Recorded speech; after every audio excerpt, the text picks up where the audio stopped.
going on, everyone? I know it's been a minute since I've been here, and I do apologize about that. It's been pretty hectic last few weeks, and to be honest with you, I think I might have lost some motivation with doing these things. So, but that's something we're going to talk about today. Is when you lose your motivation, what kind of things do you do, and what do you rely on to get back on to the roll of things and back into things? So, but yeah. So last week I didn't do a video. Some of you guys probably noticed. Some of you guys probably didn't. Part of the reason why I think it's been really hard is because I feel like I'm getting fewer and fewer views, and I'm not as focused on the views anymore. And I think when I started doing that, I was kind of okay, but then I kind of got complacent with like the idea of doing it. And so I'm back at it. I had a buddy of mine actually give me a call after he listened to my most recent video. So, and kind of gave me some words of encouragement. So I'm back and I'm ready. I'm ready to go for it again.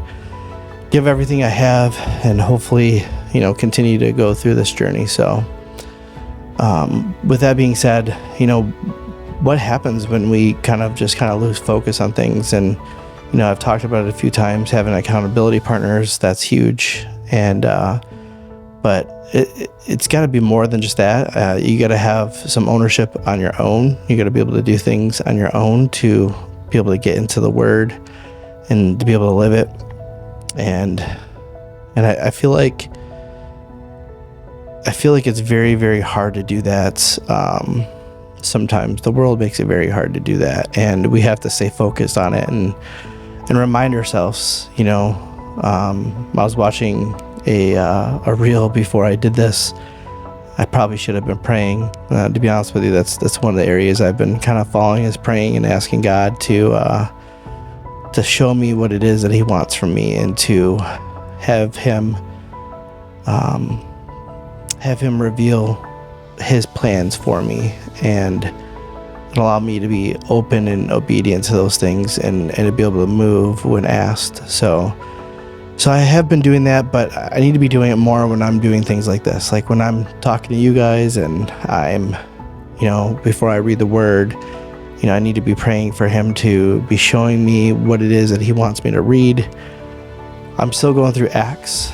And to be honest with you, Acts is one of my favorite books now, because I never realized how much the Apostle Paul really made it his life effort to pursue Jesus and to be probably the strongest force in developing the modern day church. He did everything he could, and he put everything on the line. Everything was for the praise of God, and to tell everyone, who Jesus was, and the importance of following Jesus.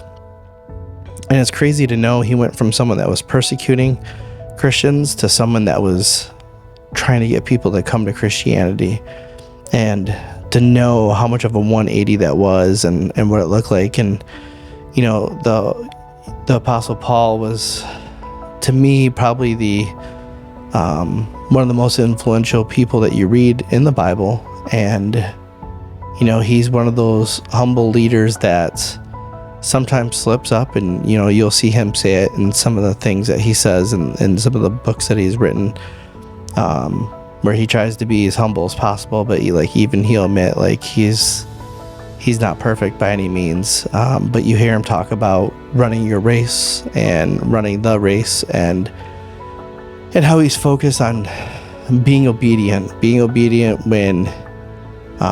when God asks you to do something. So you see that in Acts when he's returning back to Jerusalem and Rome, and the whole intention is he knows that he needs to get in front of Caesar, so that way he can proclaim Jesus. And so he knows that's what his job and his responsibility is, and so he's going to do everything that he can to do that. And if it means being shipwrecked and spending 3 months on the island of, I believe it's I don't remember the island off the top of my head, Macedonia, or no, not Macedonia.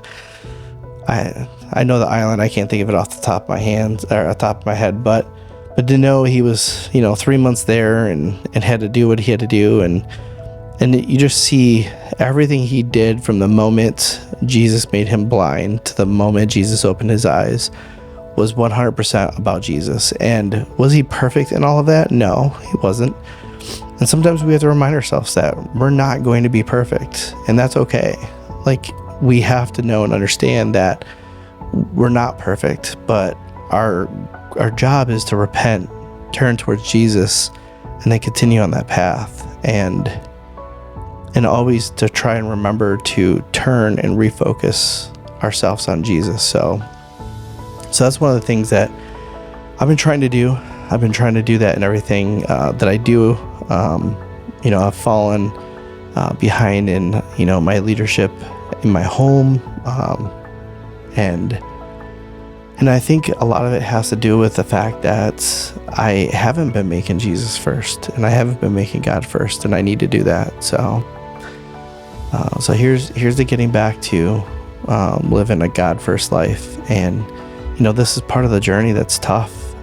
It's tough to always stay focused, and it's tough, and we have to remind ourselves that we're not perfect. But as long as we take captive of those thoughts and we turn them and know that, like, it's okay, we're going to be better. God has great plans for us. All we have to do is be obedient and follow him. And so that's what I want to challenge all of you guys to do, is even when you guys go through something that might be a little tough or might seem like it's not going the way you want it to, just remember, God is God. He does say, I am, and he is going to be the person that's going to get you through anything that you need to get through. You just have to rely on him. You have to have faith and trust in him.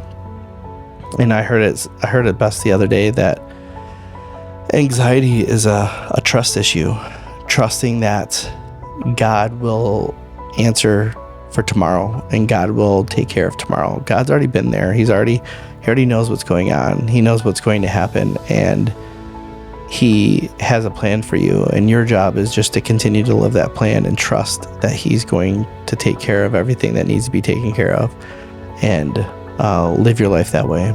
So, part of that is stewarding the things he's given to you. And, when my buddy called me about my last podcast, one of the things he brought up was, if God had it on your heart to do this, then, continue to pursue it. And, he brought up a fact that someone said, there was a pastor that was teaching a certain way, and someone was like, hey, I don't like the way that you're teaching. And the pastor said, well, how are you ministering to others? And he goes, I'm not. He goes, well, then I think I'm doing it the way it needs to be done.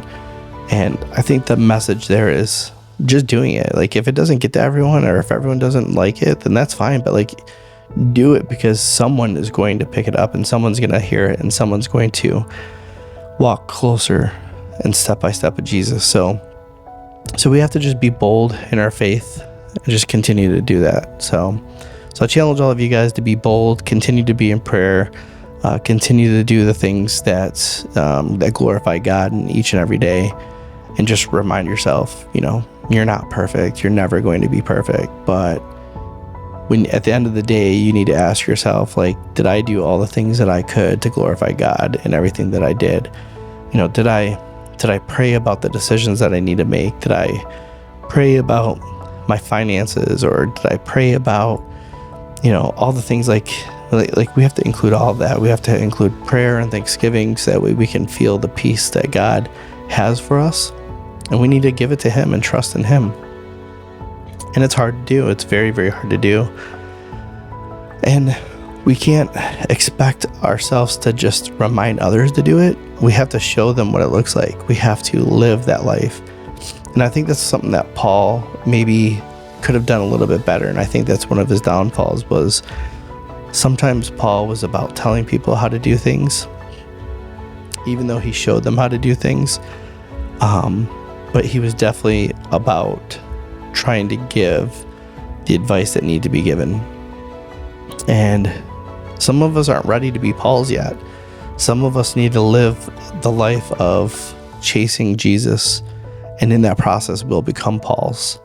And so we need to think about that. We need to know how to have a loving, tender, caring heart when we're dealing with others, having patience and understanding that, God works in his time, in his perfect time.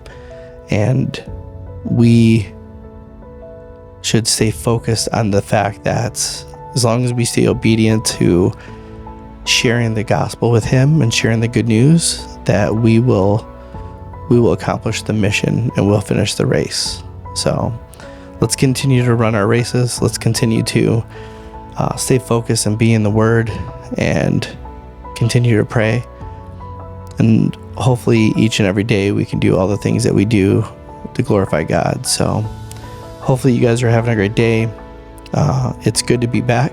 I'm looking forward to doing more. As a matter of fact, my wife and I may be starting a podcast about couples, so be on the lookout for that. I think it's going to be really fun. She's been really kind of contemplating whether or not she wants to be involved in any of this, and I think she would bring a lot of good stuff for everyone. So, and I love her. She's the most beautiful person in the world, and got one of the kindest hearts in the world. So I think it'd be great if we could get her sharing her thoughts and stuff on things, and we'll see how that goes. So if that's something you're interested in, let us know down below, and we'll see if we can make it happen. But thanks again, guys. Hopefully you're all having a great day, a wonderful Sunday, and continue to do all things that glorify God. Have a great one. Bye.